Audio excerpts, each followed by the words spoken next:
For over 30 years, one man has had the final say in Iran. He's a figure of incredible power, a lot of controversy, and for many, a complete mystery. We're talking about Ayatollah Ali Khamenei. So who is the man behind the title?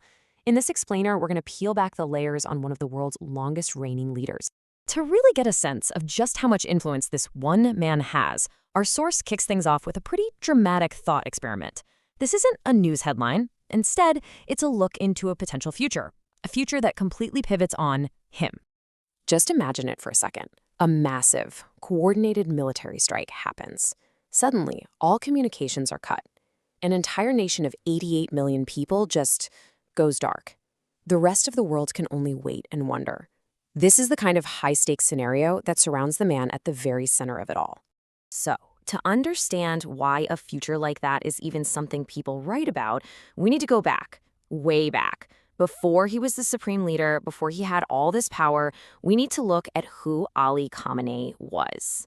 He was born back in 1939, and his path seems set from a very young age. Can you believe it? At just 11 years old, he becomes a cleric. Now, this was a pretty defiant thing to do back then, during the Shah's very secular era. His opposition to the Shah's rule got him arrested 6 different times, which really just solidified his revolutionary beliefs long before 1979, when he would become a major player in a new Iran. But here's the thing. The fiery revolutionary wasn't just some one-dimensional figure. He was actually pretty complex. He loved poetry. He used to smoke a pipe and cigarettes. Even a communist he shared a prison cell with back in the day described him as a good person.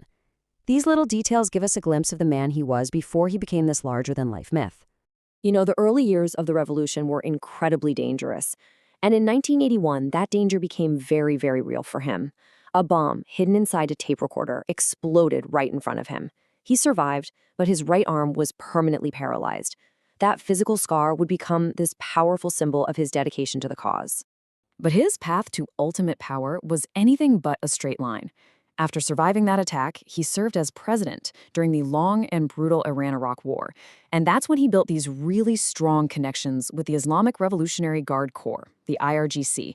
They were, and still are, the protectors of the revolution.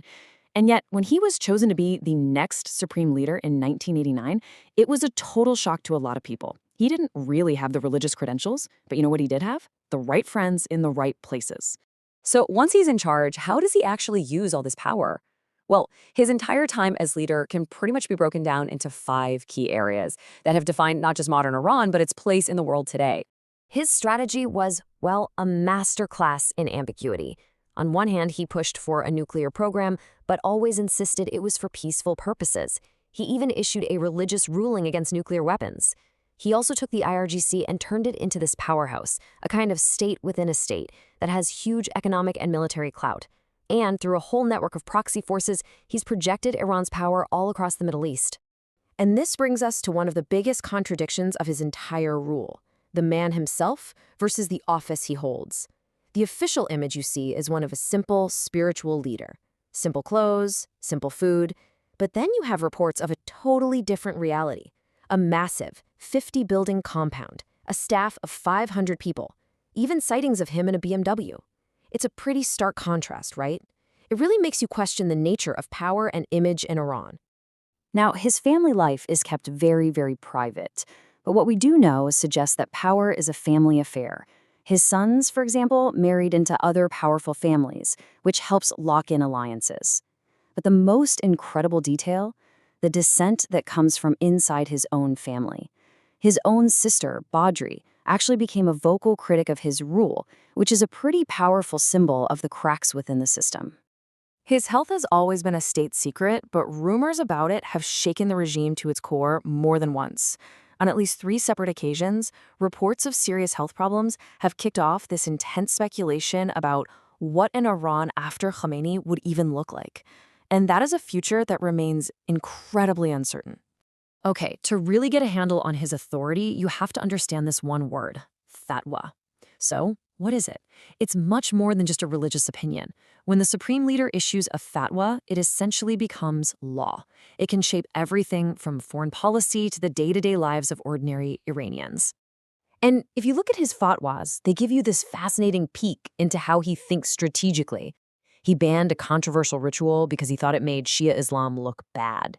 He forbade insulting Sunni figures to try and build bridges in the Muslim world. And then there's the big one, the fatwa against nuclear weapons, which was this brilliant move of religious diplomacy with massive global implications. It's not often you hear him get personal, but in 2009, he gave this rare glimpse into how he sees himself. He framed his entire life as a sacrifice for the revolution and for Islam.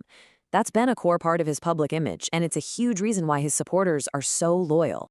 So, what's his legacy going to be? Is he a revolutionary hero who stood up to world powers and protected Iran's independence? Or is he an authoritarian leader who dragged his country into decades of isolation and struggle? As the world watches, waiting for the final chapter of his story, one thing is for sure: the future of Iran, and maybe the entire Middle East, is hanging in the balance.